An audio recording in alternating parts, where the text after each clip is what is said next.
At what point did consciousness arrive? Where does consciousness come from? Can consciousness evolve? So some people say, well, the brain gives rise to self-awareness and consciousness, and it's a mistake. You got to watch Hoffman, Professor Donald Hoffman on YouTube. But really, people think the brain gives rise to consciousness. It really seems to be the other way. The brain is like a radio that picks up consciousness. Because people say, I can manipulate your brain, so I manipulate your consciousness. I can take away your memories. I can make you feel certain ways. So obviously the brain creates consciousness. Not obviously. The brain's the radio. So you can change the radio station and break the radio, and you'll mess up the wave. You won't be able to hear it. But it doesn't mean there aren't radio waves coming. Where does consciousness come from? How does matter give rise to consciousness? I'm obsessed with Sam Harris. Does anyone here know Sam Harris? Sam Harris is the world's leading atheist. A Jew, of course, Shmuel Binyamin. I love him. Why? Because he's so cool and he's so calm. When anyone debates with him, all these religious people, they're all like freaking out. He's just very educated and he's just brilliant and concise. And he, by the way, has a meditation app. He has one of the best meditation apps. If you have a meditation app, that means you're spiritual. So meditation doesn't make you spiritual. Meditation is a good way to calm your mind down. Spiritual means you're connecting to your soul.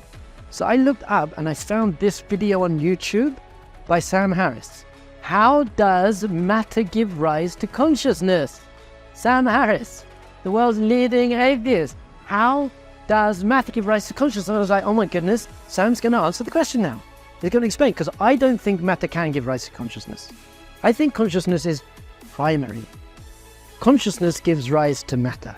That makes a lot of sense to me, because I have a finite consciousness. Where does finite consciousness come from?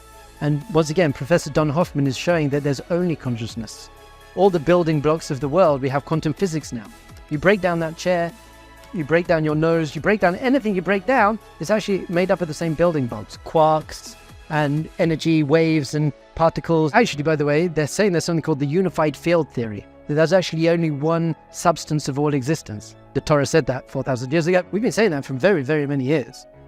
Science seems to be coming in line to teaching us everything that we know already, that we've been saying already. There's this underlying consciousness out of which all space, time, matter, everything we see comes. But matter itself doesn't really exist independently. It's just a manifestation. So our sages have been saying for thousands of years, consciousness is the backbone of all reality. That's all there really is. That's what consciousness is. So when God created the earth, so what is God? God is the infinite conscious creator of the universe. That's what it is. It's not an angry man in the sky. God is the divine, infinite, loving, intelligent creator of the universe. God is your father who loves you. Not trying to send you down. It says in the Torah, Banim atem l'Hashem Elokeichem. You are God's children. What is your father? He's the one who demands things of you, otherwise you'll go to hell. And whoa, that's not what your father is. Your father is the one who loves you unconditionally and wants you to grow and gives you the guidebook, grow and be a good person.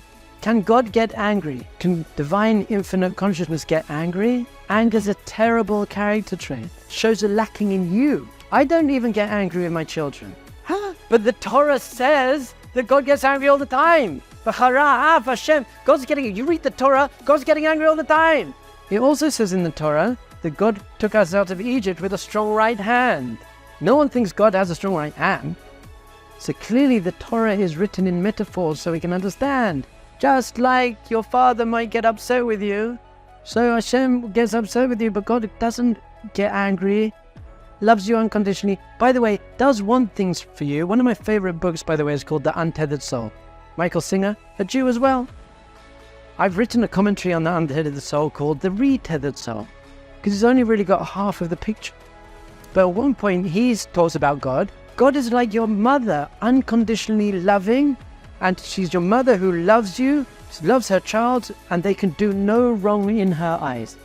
I thought to myself, but that's not true.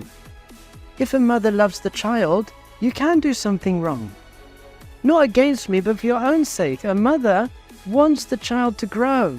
The mother knows there are consequences. If you don't brush your teeth, you're going to get tooth decay. So there are consequences, and God does want something from us, but what does He want from us? He wants us to manifest our divine potential in the world, And there are some things that we do that are taking us away from that. So God doesn't want that. Don't get angry with us. Someone said, will God be angry with me if I eat not kosher food? Would he be upset with me? And I said, well, not upset with you, but upset for you, because you're investing in things that aren't good for you.